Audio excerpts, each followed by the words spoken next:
How we scout our players here on this show. Just look at FIFA cards. No question about it. I am ready to get hurt again. Chris, the Herons are back. Welcome everybody to episode number 120. Actually, it's 126 of the Battered Herons podcast. I am your host, Daniel Granada. Alongside me, as always, Mr. KBD. How are you doing, sir? Look, by popular demand, I think it was Jay Stubbs that mentioned it in one of the videos, bucket hat season.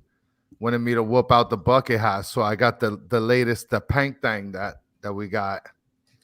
Well, did we vote that the best giveaway last season? Because we had an I award believe show so. back Yeah, in it December. was. I can't Yes, I remember believe what it won. was. Is that I what believe won? it was. Yeah, It was either that or the public shirts, one or the other. But I did like the bucket hat. Now, the one thing I didn't like about the bucket hat is how quickly they sold out, or not sold out, but how many they ran out. Oh yeah, it was ridiculous because people were going in and grabbing like 14 at a time for their 3-party families. I mean, don't talk shit because that's what you like to do, also. So, I mean, but you know, as shirts though, baby, come on, not the hats. Yeah, that's criminal. All right, that's it. We're 2 days away, Chris. 2 days away from training camp. It's right around the corner. That means the season's right around the corner, and I couldn't be more excited. How are you feeling now that we're 2 days away and we get to like actually start talking about real pitch stuff? I can't wait, man. I know my son is really looking forward to it, and I've been looking forward to it too, and I can't wait. Even if it's not starting here, I just want to see some football. Some football in pink. Well, although training camp starts on Saturday, media day was today here in Miami. And give me a second while I change this update. Boom, there we go. Now we're up to date. Episode number 126. All right, now we're up to date. January 11th. Today was media day, and players from all over the MLS and coaches came and they talked. But obviously, we only care about Inter Miami here. And we had Busquets get interviewed. We had Tata get interviewed. And I guess I'll go over a couple of the highlights that, a lot of people were talking about. One thing that Tata mentioned was that we have two strikers, and I'm paraphrasing. We have two strikers that are high in quality, and don't be surprised if they end up seeing the pitch at the same time. Now, what did you take away from that quote? Because I know we said that Campana is going to be a great sub, and same thing with Luis Suarez, but it looks like he might tinker with the idea of actually playing them together often. I mean, I don't see why not. I mean, you could see the potential with Campana, and I mean, Campana had less time than Joseph had last year, and he looked more impressive than Joseph did. So, I mean, look, I think the opportunity is there for Campana to just blow it out of the water, especially playing with Luis Suarez, like Solana mentioned when he was on the podcast a couple episodes ago, where he's more of a giving sort of striker. I think this is going to pan out perfectly for Campana, to be perfectly honest. And let me tell you, Danny, there's one thing that Solana mentioned, and a lot of other people are mentioning too. Campana is having the beauty of being able to play with a bunch of freaking titans. So yeah, for sure. I mean, if he doesn't I think that learn from all of this, all the players on this squad are gonna benefit from that, though. Like, look at the homegrowns. I'm rocking the homegrown shirt right now. All of these kids right now. And by the way, all 6 of these on this shirt are gonna get playing time this season. Everybody's like, "Oh, Inter Miami is buying their way to a title, or to trophies, or to wins." I don't see any other team starting 6 homegrown players at the same time. Or I'm sorry, not starting. Playing 6 homegrown players in one game at the same time. Like, and I know that was before Messi got here, but these kids are going to get playing time. Our academy is producing quality. So we are not just getting the big boys, but we're also producing quality, which means we are going to be kicking ass for quite a while. Oh, for sure. And these kids are going to do nothing but get better. David Ruiz is going to get way better. Ben Krem, super better. You know, I mean, the sky's the limit for a lot of the young guys. Now, when it comes to these kids, like we were just talking about, another quote on, and by the way, I'm getting all of these quotes from Fabian Renkel. He was with us this past Monday. He was there, He was tweeting about it all day. That's where I'm getting my quotes from, just so he can get Yeah. credit for putting these out there. Another quote was, the idea for this preseason is that every player on the roster is available for every game. AKA, the kids are going to get a lot of run in this preseason. You're going to see Messi, you're going to see Suarez, you're going to see the big boys, but everybody's playing. So you're only going to see everybody for little bits at a time. So for those of you that are worrying that these guys are going to get overworked with these 7 preseason games, they're not going to play a ton of minutes. Maybe you and Xavier convinced me that maybe Messi's going to want to play a little more in that Ronaldo game. Maybe. Yeah. But for the most part, don't expect them to see too much time on the pitch because they're going to play it smart and they're going to let the kids play a lot of the time. Oh, absolutely. I think that they're going to get a lot more time than people anticipate. And especially with these older guys that just probably aren't going to pump out 90 minutes. I don't know if I should have paused on that or not, but we'll see what the chat thinks.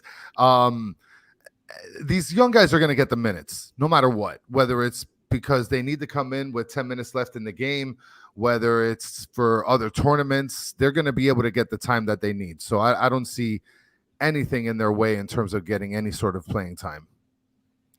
I'm with you. So let me go to another quote here. It was Sergio Busquets, and Sergio Busquets, they were asking him if he hangs out with his Barcelona boys a lot while he's down here, like off the pitch. He said, we go to our kids' trainings together. We go ahead and we hang out together. We see each other often. So obviously, I mean, no news to anybody, right? They're here because they came to play with each other, not so much for on the pitch, not for the aspect of, oh man, it's a dream to play in Miami, but it's a dream to play together and be around each other. So they're all happy. They're all happy on and off the pitch. And I think that's going to translate to great games on the pitch because they're playing with their friends and they're going to have a great time. So I'm really excited about that. And then 2 more quick quotes, both Sergio Busquets. One, this was Sergio Busquets. I trained when the season ended because I wasn't so used to a super long vacation. A lot of people talking about this overloaded preseason, but these guys from Europe aren't accustomed to having 3 months off in the offseason. The reason we have 3 months off is because of our playoffs, right? That month and a week or so that we take to finish the playoffs, usually they play all the way through that, but we have that playoff system. So if you don't make the playoffs, all of a sudden you got this extra month off. So they had November off, December off, and half of January, some of October. So they're itching to play because they're not accustomed to all this vacation time. Yeah, I mean, I'm pretty sure that the downtime is killer. It's like, you and I play sports. Like if you stay a while away from playing, one of your favorite sports, like you're going to be cold. You're not going to be in shape. You're not going to be in form. So yeah, I can completely agree with that. And then the final quote is Sergio Busquets. I think MLS is a very good league, way more than people think. The level of the league is not equal to the Spanish league, La Liga, but it's similar.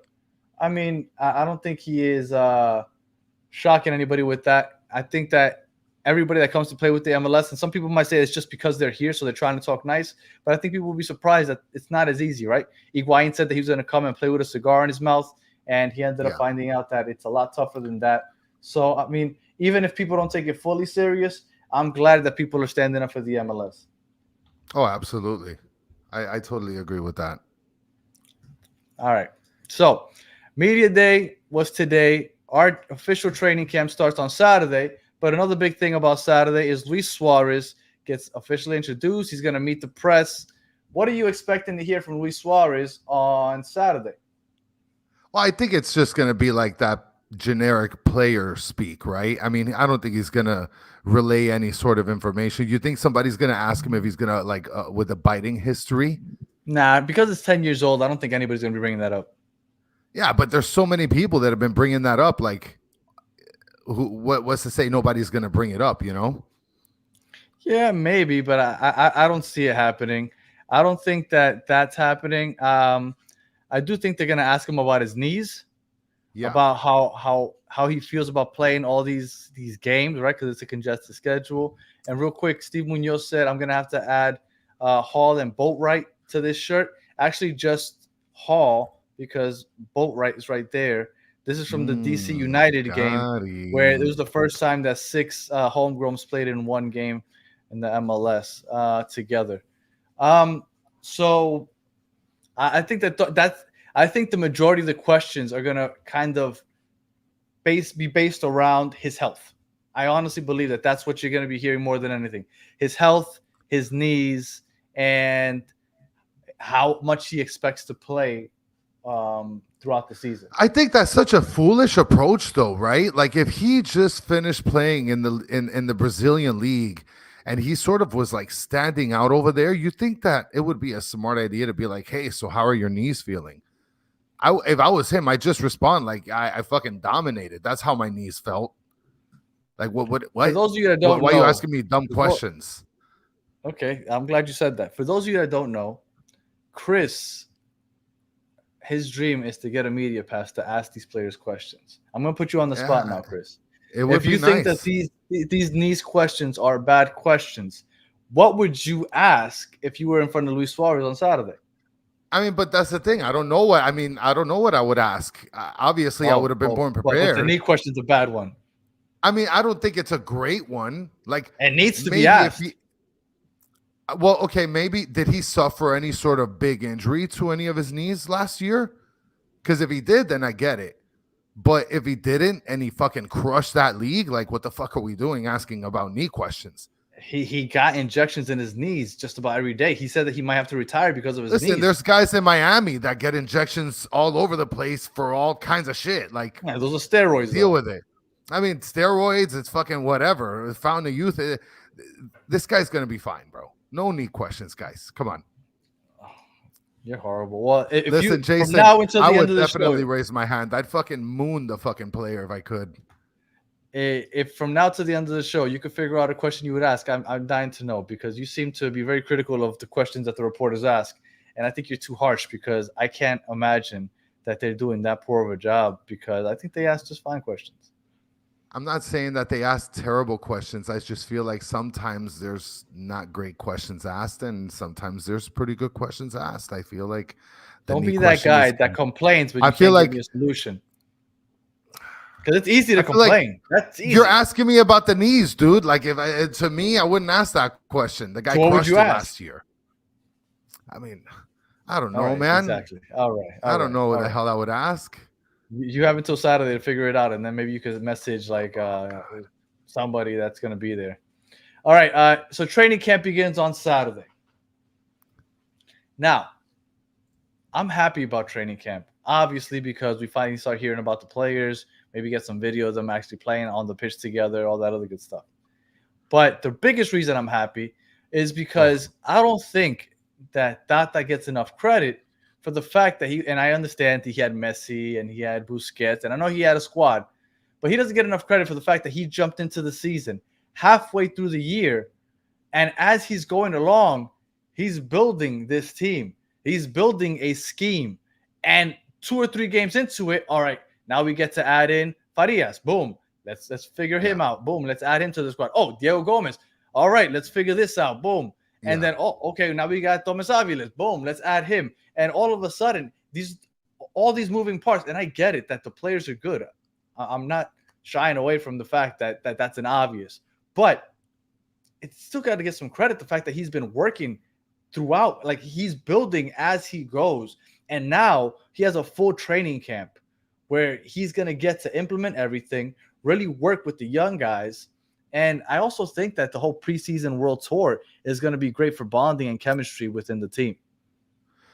But do you think, I mean, but at this point, you're getting Gressel pretty late. You're getting some players a little late. Like at this point, like, do you think it's going to, you don't think it's going to hurt him that Gressel's not going to be able to sort of gel for the first couple games?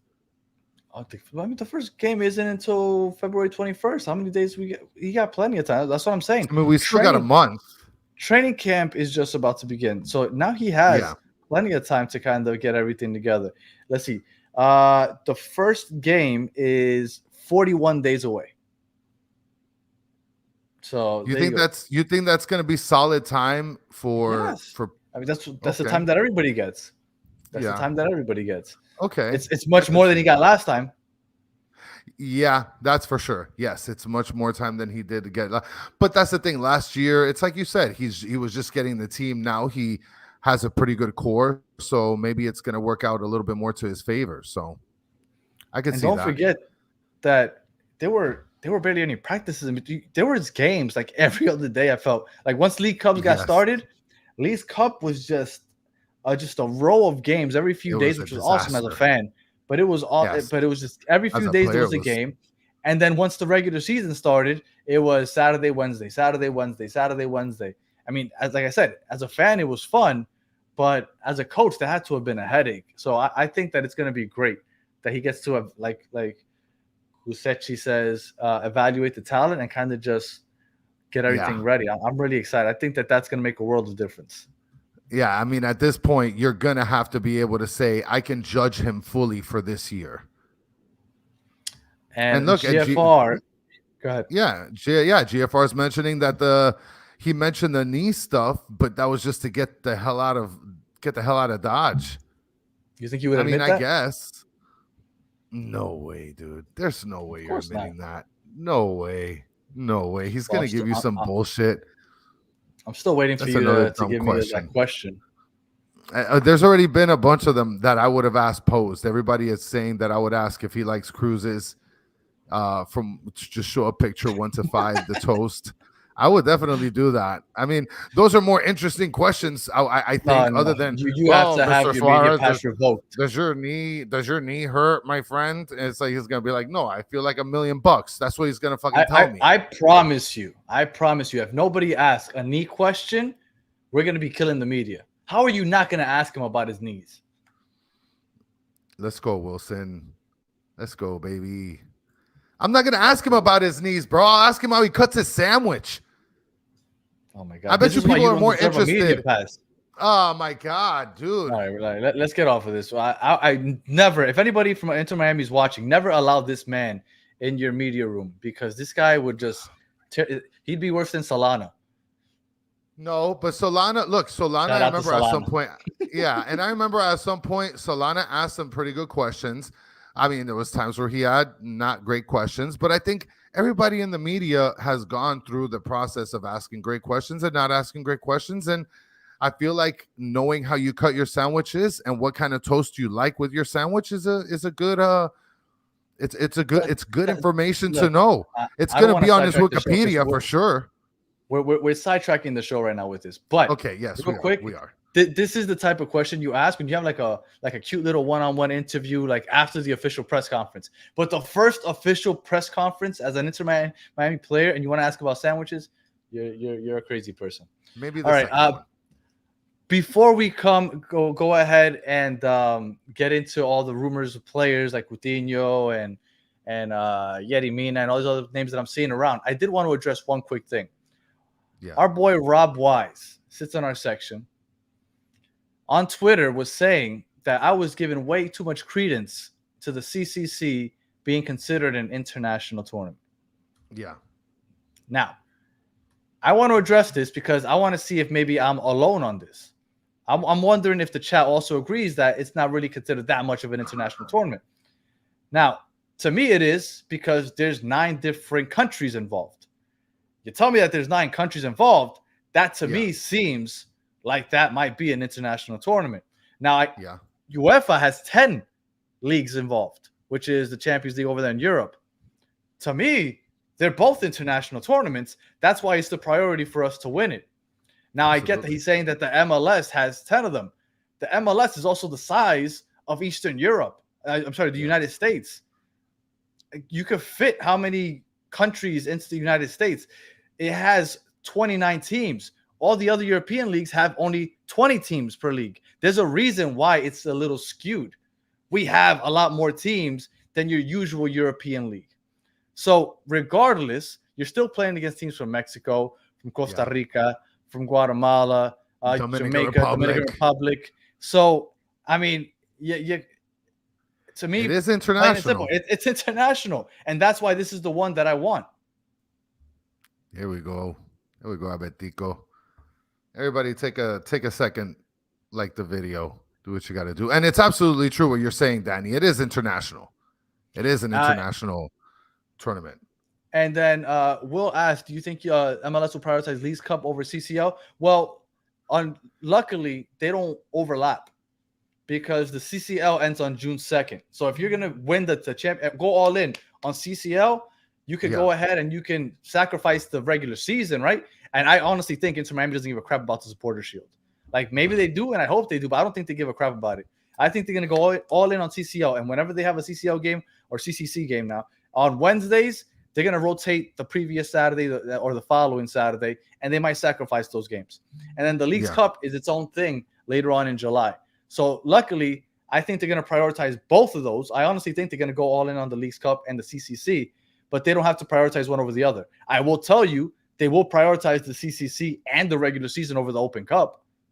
I don't think they're going to give any importance to that unless they somehow back their way into the Final Four like they did last year, or maybe the quarterfinals. But they're going all in on the Leagues Cup and CCC. And look at this comment made by Justin. But was that the one you were just going to pull up too? Yes, it was. Yeah, Justin Blair, which I made a friendly bet with him on whether Inter Miami and Cincinnati, who would win the series between the two. So I got you, Justin, with that Key West beer. And then I'll let you know what kind of cerveza I want sent over down to Homestead. Don't give him too much credit. We still rather be the other Ohio team than his Ohio team. Yeah, for sure. And he's mentioning CCC is an international tournament. People complain because there isn't 5 major leagues. That's what I think is the point that Rob Wise is mentioning, is that it's not 5 major leagues. So maybe that's the deal, I guess. There's leagues, and I can't, off the top of my head, I can't think of them, but there's leagues in Europe that also only get whatever team won that league, they're the only ones that classify. I get that they don't have 5 major leagues. We have 2, right? We have the MLS and the Liga MX. I get it. But regardless, it's still international. It is. And, I mean, you may not like it, but you can't think of it any other way. Yeah, it is. It's international. Technically, it's not the greatest of combination of leagues, but it is international. That is a fact. Now, Chris, I don't know if you've pulled up a Coutinho FIFA card yet. Oh, let me tell you, I didn't even look into it, but I know he's in the 80s, baby. I got a special Coutinho freaking card. Now, I've been seeing rumblings, which I don't believe, by the way. I do not believe these. No, absolutely not. And look, here we got another one. Yeah, we already got it. We already got it. People are already sending out shots. I don't see Coutinho on this team. 1, he's too expensive. 2, his time with Barcelona was pretty rough. The Barcelona fans disliked him. They thought that he didn't give a lot of effort. Now, I don't know if there was ever a rift between Messi and Suarez and Coutinho. I don't know. Now, Fabian, that was with us on Monday, he said he believes there was. I can't second that. I don't know, so I'm not even going to cover that. What I'm going to cover is the fact that, 1, Barcelona fans dislike the guy. 2, Barcelona loaned them out to Bayern Munich for a full year. If he is prime Coutinho, playmaker that is contributing to Barcelona, they're not lending him or loaning him out to Bayern. Then he went to Aston Villa, and they loaned him out to, I think, the Saudi league. So, and his time with Villa was terrible too. That's why they loaned him out to the Saudi league. Yes. So, yeah, maybe in the MLS, he'll get some of that back. But where would he fit exactly on this squad? He plays on the left, and then he could play cam also, right? So he kind of plays like the Messi, but on the left side. But like, where would he fit? Like money-wise, it doesn't make sense. And then are we gonna go what? Oh, and I'm sorry, we'll correct him. He's playing in Qatar, in the Qatar league. My fault.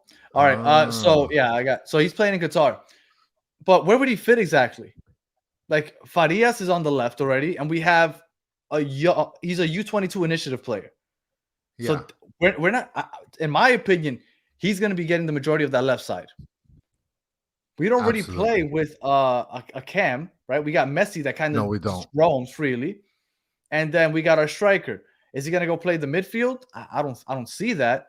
I don't think it works money wise. I don't think it works tactic wise. I mean, unless he's coming for the cheap. Well, let's fill him in as a depth piece, but I don't see it. Well, let's do something here. Let's bring up the starters, right? I mean, where's he going?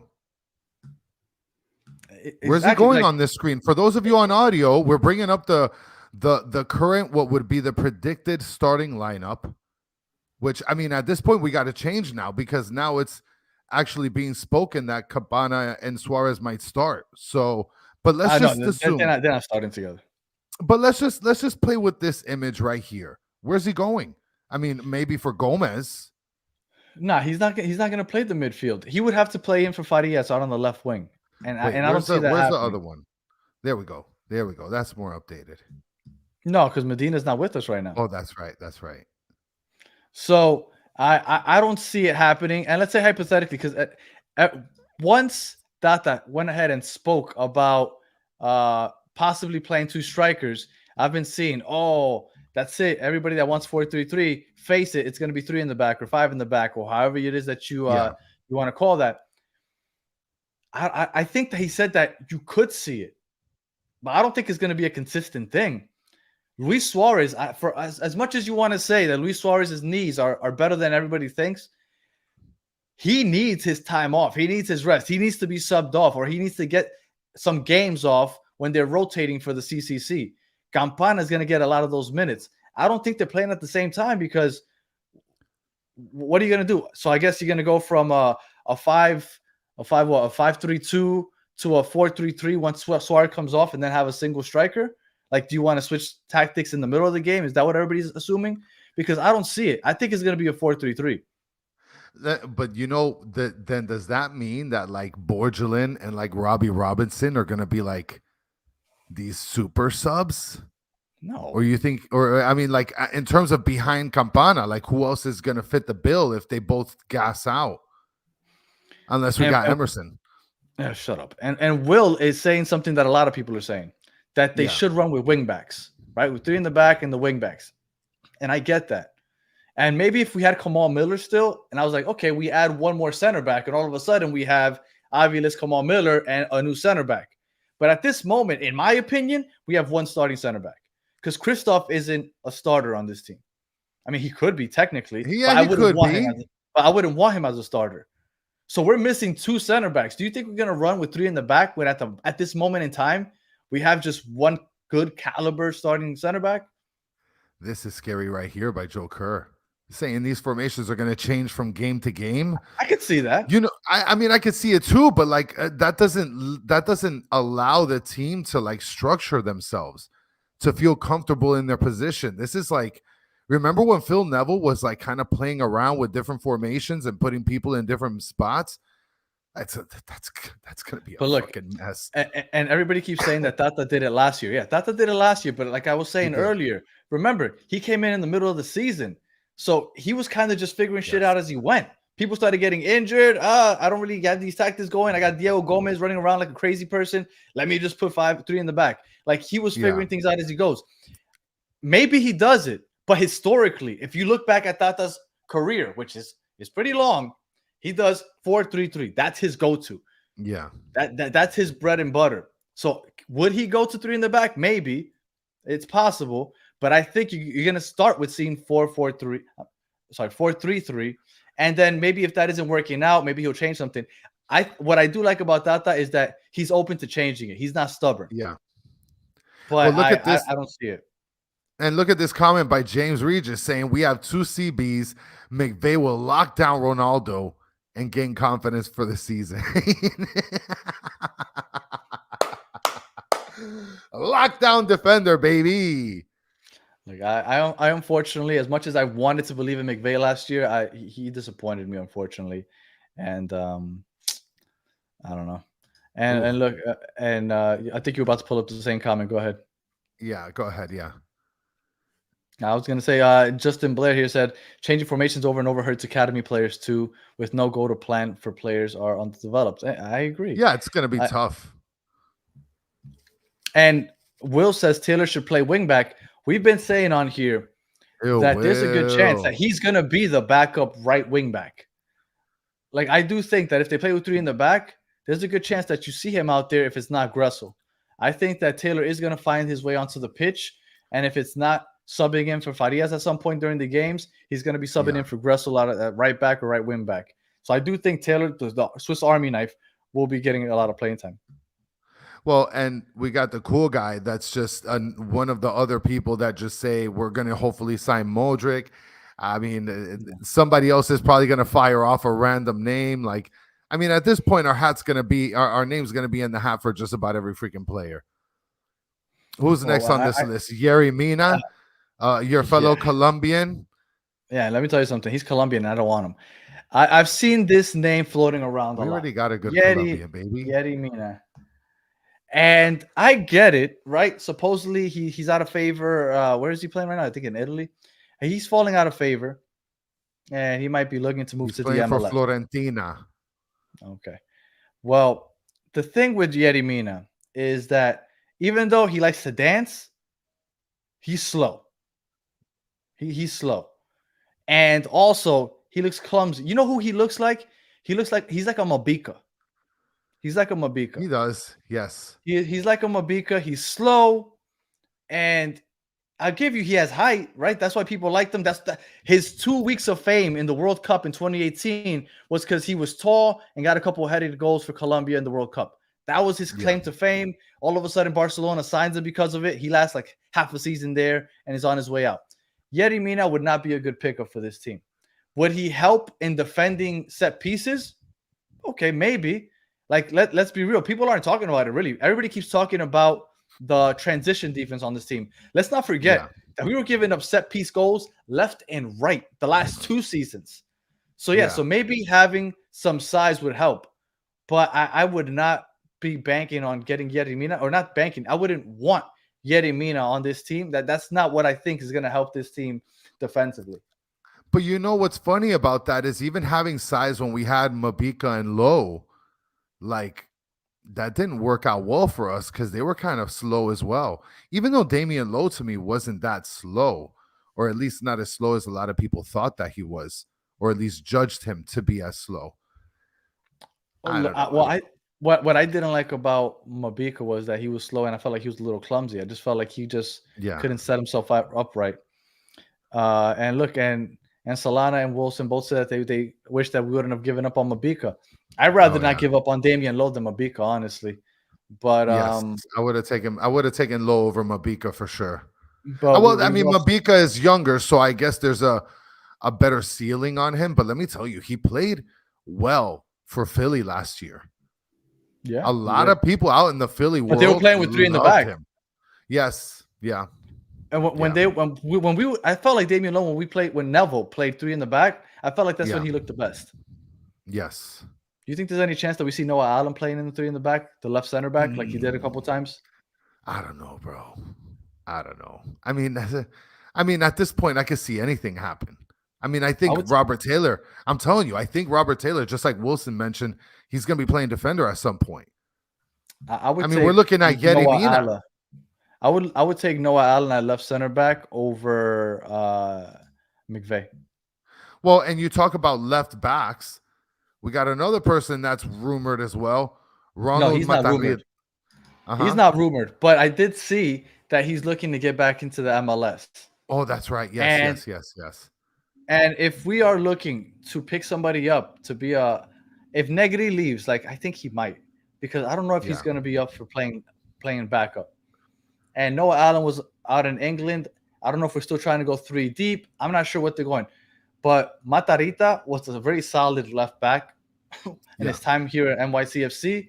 And he's looking to come back. I think that's an interesting name to look into. If we need a left back at some point, I think that if Noah Allen ends up going to England, which I'm not sure if he is, I would hope that he stays. But because Solana said he spent time in England in the offseason. And if he comes back, then I think we're set as a backup with Noah Allen. But if for some reason we need a left back, I think Matarrita would be a great pickup. I think he still plays for Costa Rica, the international squad. And I think Matarrita would be a great name to look into if we are looking to continue with that left back depth.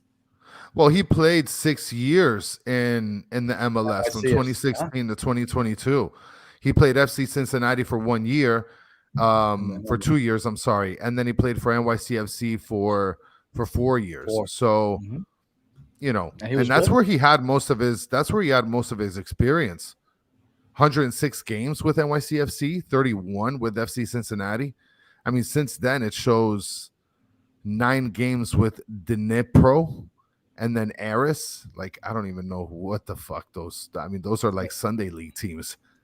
And like Blair said, Justin said, Matarrita would be, because the thing is, Matarrita's value has dropped down so much that it would be a steal deal, as you like to say, because he's had success in the MLS. He is good. I'm telling you, I've watched him closely for 4 years. He's really good. He's about 30 years old, right? So he's like leaving his prime, maybe still in his prime. And for a backup 29. role, I think, or those rotating squads that we're gonna have on those busy weeks, I think Matarrita would be a great pickup.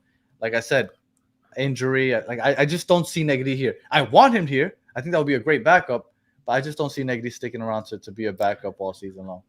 And look at Mitch mentioning Frey won't be back until around League's Cup or after. That's what I think also. And the Don Cafecito. Yeah, go ahead. I forgot who else. Was I talking to Trav? I was talking to somebody, and they told me that Frey is ahead of schedule and that he could be training soon.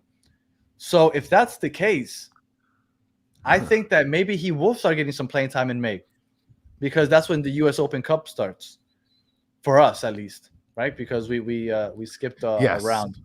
So if Frey debuts earlier than League's Cup, I'd put money that he's going to debut in one of those first Open Cup games, maybe the first, second Open Cup game that we play, because I can see that.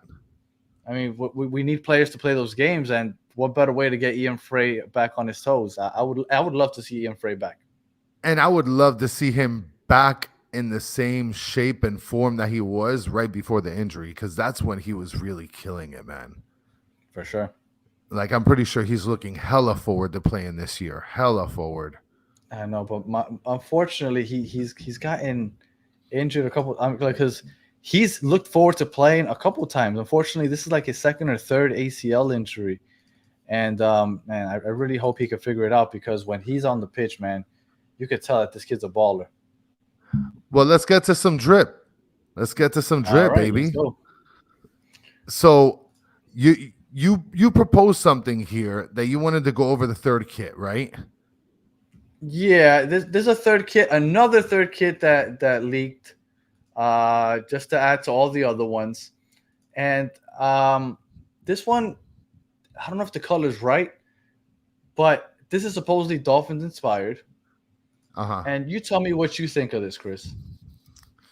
You know, the one thing that really hurts me about this jersey, and for those of you that are on audio, this is basically a light aqua blue jersey with Adidas on one chest pec, with Inter Miami's logo in orange on the other pec, Miami in sort of Miami Vice City vibes. Well, that's just because they didn't want to put a sponsor on it.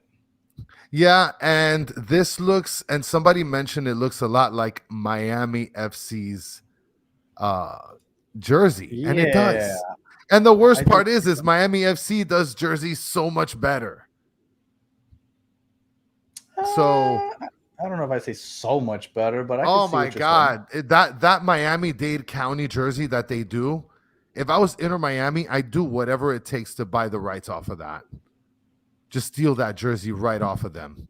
But we literally play in Broward. How are you going to rock a jersey with all the neighborhoods in Miami when you're playing in Broward? I mean, I guess, but like the team is called Inter Miami. We're going to be in Miami at some point. So steal that shit while you can. Well, maybe we I don't like this like jersey. That when we move to Miami. I'm not a big fan of it either. No. Now, tell me what you think when you see it with Messi wearing it. It's even worse. With the XBTO, no way, dude. I'd rather buy it with the Miami. That was from Fox Soccer. They put it up on their Instagram. I think you can see like the embedded. And they even put like the logos. the Dolphins. Oh, that's awful. That's awful, guys. I mean, look at this, guys. Do you see what Danny's putting up here? I mean, there's literal embedded Dolphin logos, all hidden under. Like you need like one of those secret like colored microscopes to like see the freaking. Oh my goodness, that's awful. I am really hoping that when they go, if they decide to go Dolphins, yeah, this is, I don't know why Fox Soccer put it up like this. I saw it was similar color, so that's why I chose it.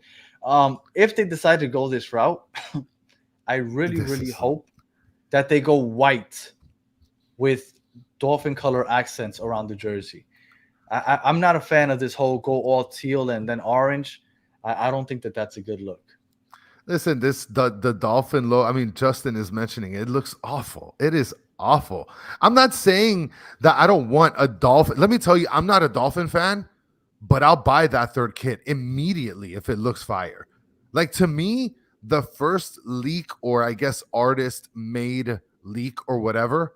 Well, let me see if you still have the picture of it, of the original sort of dolphin leak, like this one right here. I'm putting it up. Mhm. Yeah. Like something like this, it doesn't look as bad. I mean, I don't want that orange and like white stripe on the shoulders because I'm not like a safety worker in a yard or anything. But I would buy that jersey. And I'm not even a Dolphin fan. Yeah. If they give me something that looks fire, I'm buying it. But don't give me like hidden Dolphin jersey, like Dolphin logos. No, that under was Fox crappy-ass Sports. jersey. They were just messing with it. It was more the overall primary color with the orange accents. And like I said, I'm really hoping that it's a white jersey with like, I don't know, like well, it's gonna be like the Carnival, not Carnival, the Royal Caribbean logo, right? So maybe that in teal with like an orange Adidas, something with like, I don't know, just don't give me the full teal. I think that's just too much. Hold All on, right, and I'm then gonna look. Yeah, go well, ahead and get to it. I'm while gonna you look look, up for while you look, the Inter Miami show, shout out to Brian and Mike. They posted something on theirs. I'm not sure. I don't know. I'm giving them credit because that's where I saw it. I don't know where they got it from. They posted a picture, and it was this picture right here. It looks like these jerseys are being hung up in some type of locker room. And Jordi Alba and Sergio Busquets jerseys are hanging there. And it looks like the bootleg jersey that we saw a couple weeks ago, the Salmon. Now, the only Yeah. thing that gives me hope is that you see that there's like a pink jacket being hung sideways out of that locker. And when it hits the light, it looks a lot brighter than it does when you look at it deep inside the closet. So I'm hoping that that's why that pink looks that way. But Yeah. if it's anywhere near that color, I am not happy with that color of jersey. And we were also hoping that maybe they would do a pink jersey with like black shorts. I see the pink shorts right on the bottom, so it's going to be full pink. Ugh. And the thing is, that color is just still awful. Like that salmon pink No, orange. I'm Like saying that's I still just awful. I don't And the get it. thing is, it's in the dark, so like that just makes it even worse. Well, that's what I'm saying. I hope that when it hits the light, you see that sleeve for like that jacket right there. Yeah, yeah, yeah. In the light. If you look, that looks a lot brighter than when you look at the pink for that sweater on the inside. Now it's Yeah. not a huge difference. It doesn't look salmon, but I'm really hoping that that's not it. But I don't know. This picture looks pretty official. I don't know. It does, All right. and it still looks kind of scary, to be honest. Like, let me see All right. here. I think I got the picture that Steve Munoz mentioned. I'm gonna Go go ahead. ahead and see if I can be able to put it up here before we get to the last drip portion of it. Let's see here. Here we go, and it's a huge picture, so like hopefully it doesn't like show this guy. So here we go. We got the Miami FC player. It looks like a It Dolphins literally, themed jersey. Yeah, well, I mean, it looks like a fucking Miami FC jersey, is what it looks like. that's what I'm saying. That is a Yeah, Miami FC jersey. He just changed the Inter Miami logo and the Adidas patch, but that's the exactly. Miami FC jersey. And Yeah, that's like as close to the Dolphins as possible. and who did Ugh, that edit? it's Don awful. Cafecito, Steve Yeah, Munoz. yeah, yeah, yeah. So It's credit to awful. him. It's awful. Awful. Yeah. Well, you said I you mean, wanted to steal some Inter, jerseys. You said you wanted to steal jerseys from Miami FC. Then they're gonna do it, and now you're upset about it. yeah, but not that one. Like, go steal the city, the city edition one, not that garbage. So we're coming to an end here. We got 2 topics left. They're gonna be quick topics. So the first topic. Inter Now, Miami's I've told fucking you up guys with a the bunch drip. of times. I've told you a bunch of times, guys. I am a huge sneakerhead. I'm into that. I don't know if you want to call it culture, what the hell you want to call it, but I'm into that life. And I was disappointed with the Miami Adidas that first dropped in December. Thought they could have done more. Even the box I thought was kind of crappy. Yeah. But Complex dropped a preview of what's going to be an exclusive Messi Samba sneaker coming out. Yeah. And I must say, I was extremely disappointed. If you guys haven't seen it already, here it is. Now, this is from Complex. So if they're wrong on it, I don't know. But Complex is usually pretty legit with their stuff. Yeah. Here it is. And tell me why we would have a Messi jersey with purple stripes when we are Inter Miami. He plays for Inter Miami. And then you have that random ass yellow highlight green Messi that's logo on the top. disgusting. But you know what? That didn't bother me. What bothered me is that the pop on this sneaker is purple. Why would you do that? And then I was talking to my brother about it. And my brother's like, yeah, but they wore a purple jersey when they won the World Cup. I don't care. Like, if they would have made that baby blue, all right, I get it. But purple?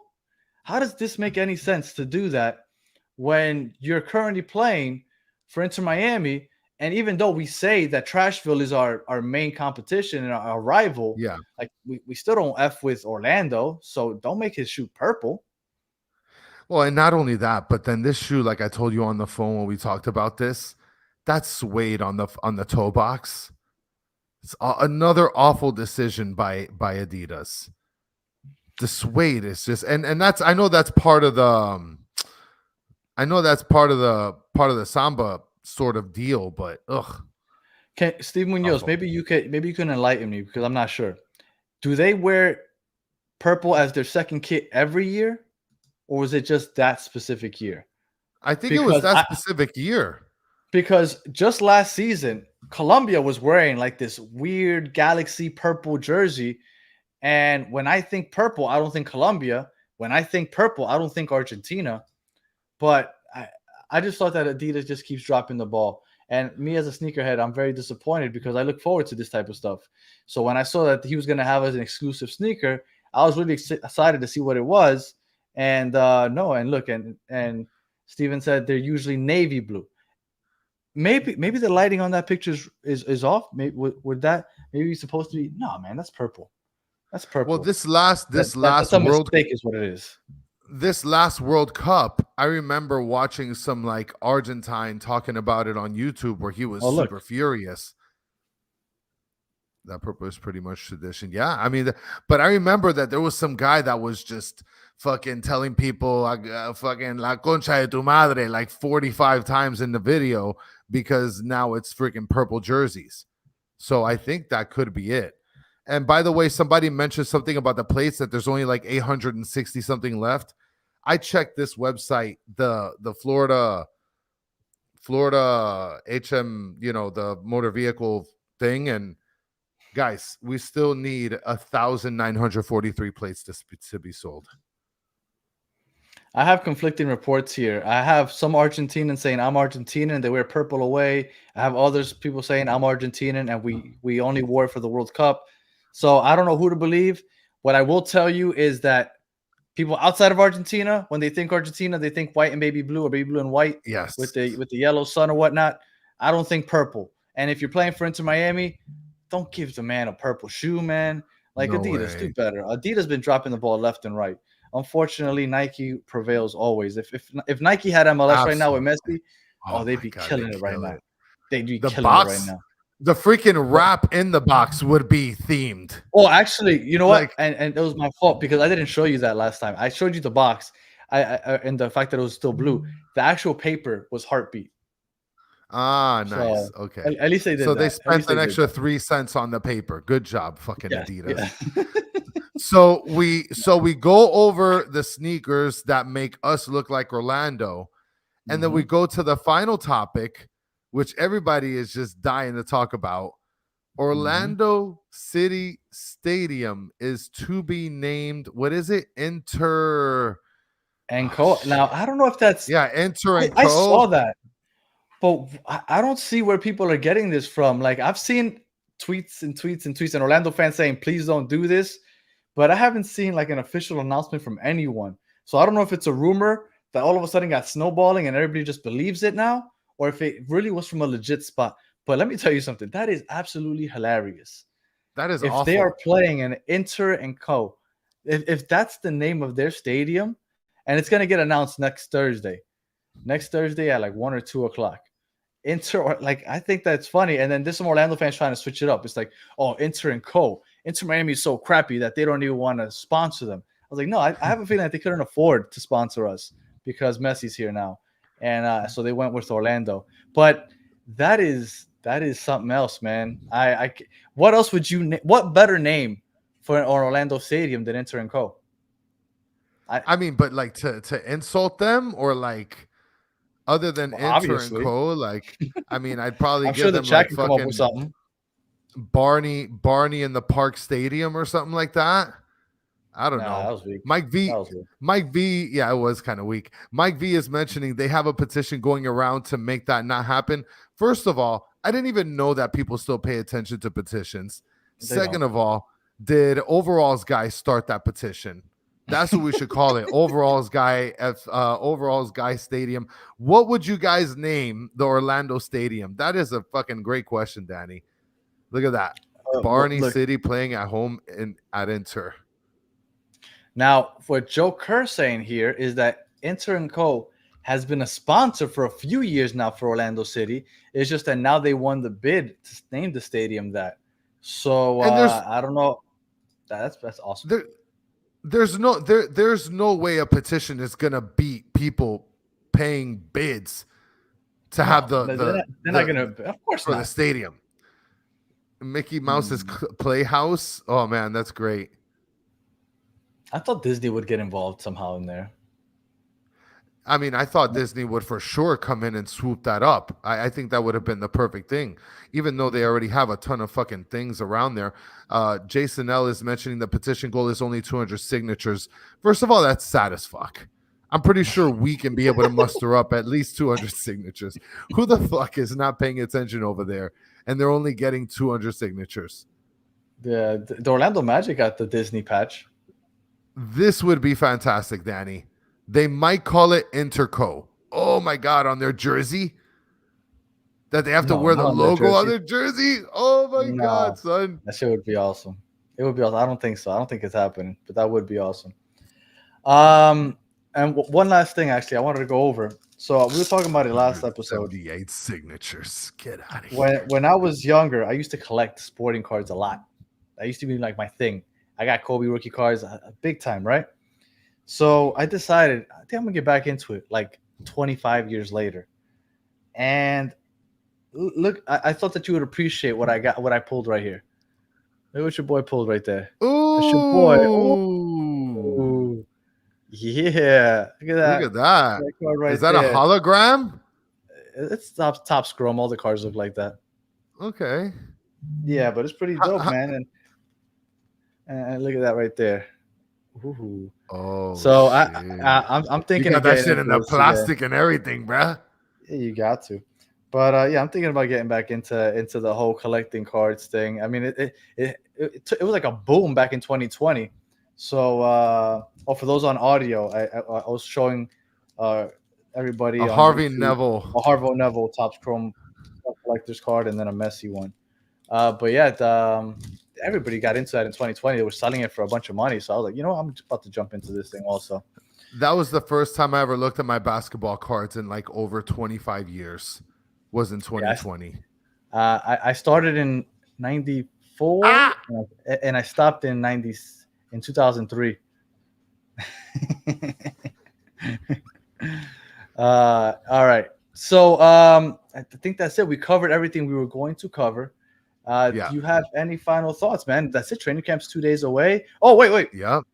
Did you finally come up with the question for Luis Suarez that you say is going to be better than asking him about his knees? No comment, bro. I'll pass the comment. I'll pass the question over to Xavier. He could take my question. You're that guy.